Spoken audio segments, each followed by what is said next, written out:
Hi folks, and welcome to Babin's Bees. So we're back in this hive once again. Now, last week we came in this hive and we did find a queen cell, and it was loaded, meaning that the queen had laid an egg, the bees had fed it royal jelly, and they were getting ready to seal up that queen cell or the swarm cell. We had found the queen, and we just don't want to split this hive yet. We really want it to ramp up so that it has lots of bees getting ready for the nectar flow, which is going to be happening fairly soon. So it's 1 week later, we're back inside this hive to have a peek to see what they've done. And last week, in order to give them more room, what we did is we placed some drawn out comb that had nothing in it, was left over from the previous year, and we added it to the hive, to the brood nest, in an effort to kind of open it up so that they had more room. So we came back this week, 1 week later, and they've done it again. They went and built another queen cell. So what we've done is we located the queen and we separated her out. And the reason that I do that is so that we can shake the bars, shake the bees off of the bars, get a good look, and make sure that we're getting rid of every swarm cell or queen cell. And again, we don't want to split right now, and that's why we're doing that.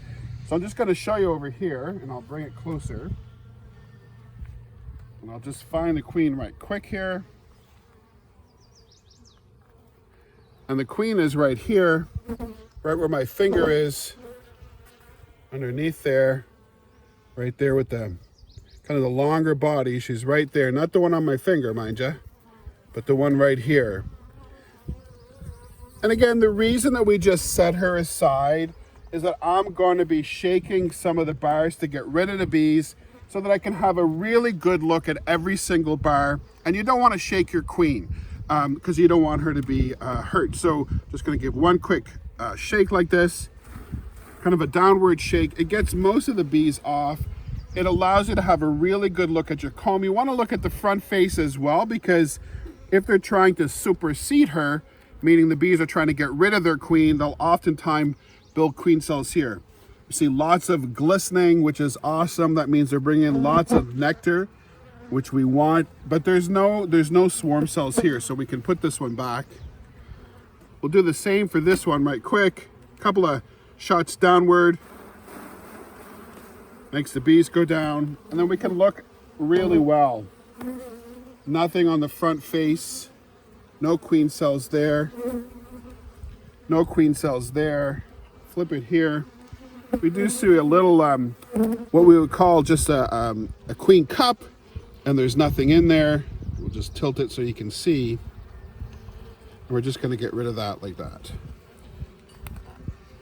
Now, if you wanted to split your hive, if it was the right time for you to split your hive, of course, you would just want to do an artificial swarm, something different so you could split your hive.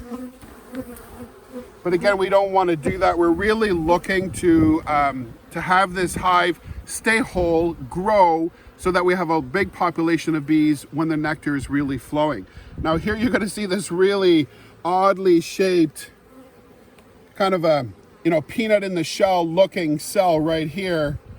That's indicating that that's a queen cell or a swarm cell. It's on the side or on the edge, which is very normal and typical for where they're going to place that. We're going to take that off again because we did see the queen, so we know she hasn't swarmed or left. And we're going to open up this hive. So I'm just going to take this off. And it's full of royal jelly. So they were definitely making a queen. And we can just look a little bit closer, able to see that this royal jelly is a mixture of water, protein, and carbs, and it's that rich diet that they feed the egg and then the larva, and they do that right until they cap that cell, and that's what makes the new queen. So again, we're not ready for that right now. We don't want to split this hive. There's a lot of other options, however, but this is what we want to do for this hive because we don't want it to swarm. And again, we want the higher population. We see here there's a little queen cup. Probably don't have to take them down, but just as a precaution, we do flatten those out. They'll eat that royal jelly and we put that back. And then what I'm going to do to really open up this hive, and when I say open up the hive, what I mean is that they don't feel crammed. They have lots of room to grow. And hopefully that helps to really slow down that desire to swarm. So a blank bar, have a little bit of an edge there. That's where they build their comb on. I'm gonna drop this in here just so they have that extra room. And typically what we do is we mark the date on the comb, on the bar, just so that when we come back, we know, okay, that was placed there a week ago, 2 weeks ago. It just lets us see the progress, which is great. Another shakedown. Having a look here. Not seeing any swarm cells on the edges or on the front. Nothing there. Put that back. Shake off another one. Here we do see some capped brood right here. If we look here, this is capped brood. But we don't see any swarm cells on the edges. Nothing on the front. And nothing on the back. So we'll place this back.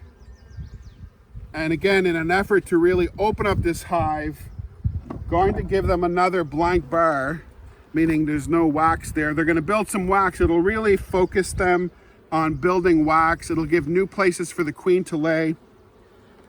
And they'll really feel like they're opened up. I'm going to keep doing the rest. I'm going to keep doing this for the rest of the hive. Really open it up. Once we're done doing that, of course, we close the hive. We'll come back in another week and we'll take a peek and see what they've done. Thanks for watching. We'll see you in the next video.